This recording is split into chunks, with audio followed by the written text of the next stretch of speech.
But you see, in Keir Starmer's Britain, if he put something intemperate on Facebook after a couple of glasses of wine, he would have gone to prison. And that's the mess we're in. We are reaching a kind of fever pitch of censorship. Here's Elon Musk responding to the protests in Brazil. This was a few months ago. People of Brazil are evidently not happy with what's happening in that country. And it's surprising to learn that the United States of America, far from opposing a foreign nation that are legislating against an American corporation, they are supporting it. Here, Face the Nation appear to be saying that Elon Musk is a peddler of misinformation. Let me know in the comments and chat if you agree with them. David, you've been really proactive. I see you online pushing back when you encounter really serious election misinformation, particularly when it comes from someone like Elon Musk, who owns a social media platform and has been pushing some really inflammatory claims when it comes to voting. Yeah, there are very powerful forces that want us as Americans who live in our democratic society to doubt that democratic society, to doubt our elections that decide our leaders, and to hate our neighbors, to think of our neighbors as enemies if they happen to disagree with us politically. And the fact is that our elections are as secure as they've ever been. It's actually a bit like a children's book where the language that's used to describe the opponents is precisely the language that you could use to describe yourself. I'm going to make sure that I'm not doing it.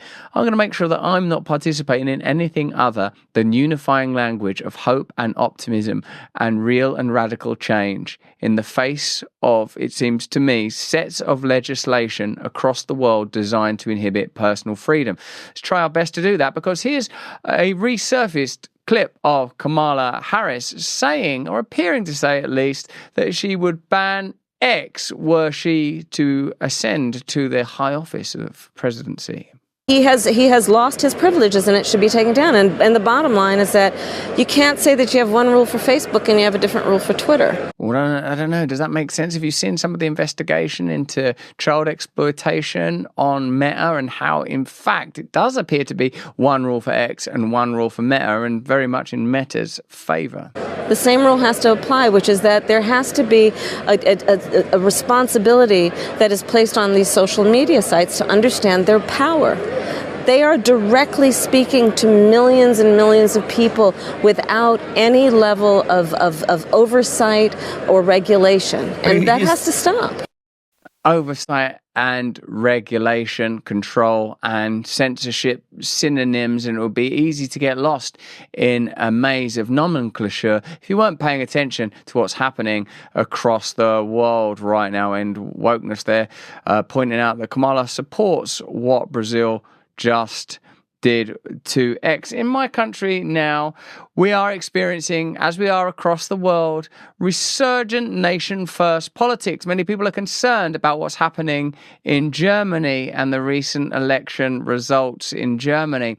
Let's have a look at Nigel Farage from the UK commenting on the UK, the country I live in and that I'm in right now, issuing jail sentences for violations of social media codes and practices. Have a look at this.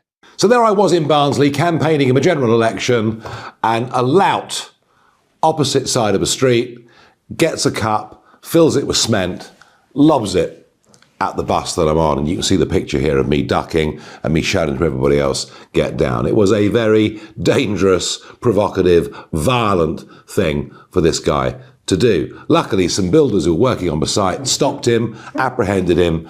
He was arrested. Today, he's been given a suspended prison sentence. He will not serve any custodial time at all. But you see, in Keir Starmer's Britain, if he put something intemperate on Facebook after a couple of glasses of wine, he would have gone to prison. And that's the mess we're in. Can you believe in the year to March, 147,000 people guilty of carrying knives, some of sexual offences, have been given community orders, which means they don't get criminal sentences. Our prisons are full. We're letting people out who are violent offenders to put Facebook offenders, thought speech, some of it not very nice, I'll accept, and to chuck them in prison for a short period of time. Law and order, crime is out of control. We're even allowing people to go shoplifting up to 200 quid without being prosecuted. You simply couldn't make it up. Extraordinary. This kind of discourse is becoming prevalent in our country, obviously in yours, and one can only assume that conversations like this are happening not happening in Brazil anymore. They've shut down X, but presumably they're happening in Germany, in France, across the world. The sense of polarization, which is increasing, which is odd, given that in reality, I think now what we have are interconnected nodes and communities that defy the previous categorization of left and right. And that's why this Rescue the Republic event is taking place, because now there are alliances between figures that are to the left of the government, figures that are to the right of the government, most of whom are interested in, I would say, more individual freedom and opposing the establishment. Let me know what you think about that in the comment and the chat. Listen, you know that we are partners with Rumble, and Rumble have gotten into the coffee game. Now, if you knew that your coffee had been tainted with pesticides and chemicals, sitting in bags for months, sitting in an old bowl bag for months, probably with traces of mold, would you drink it? The answer is, of course you wouldn't. Even Jill Biden wouldn't drink a bag so contaminated. Most of the coffee we consume is stale, flavorless, and full of harmful substances that have a negative effect on our health. Rumble's 1775 coffee, on the other hand, is free from harmful substances and chemicals, whilst it's also rich in flavor. The beans are sourced from high-altitude farms in Bolivia, roasted weekly in Miami, and delivered fresh to your doorstep.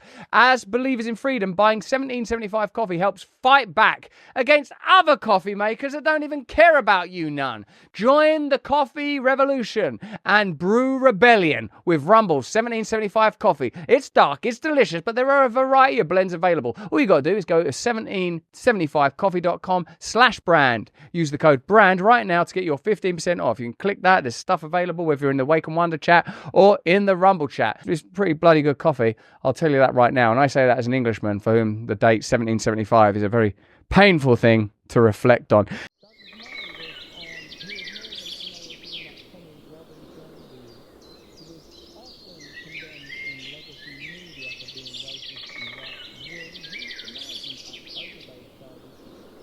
Hey, thanks for watching. If you want to see more uncensored content where free speech can flourish, join our live stream. Click the link right here to watch the next video if you want to, or become a member of a growing movement. Download the Rumble app and you'll be informed every time we make a new piece of content. Stay free.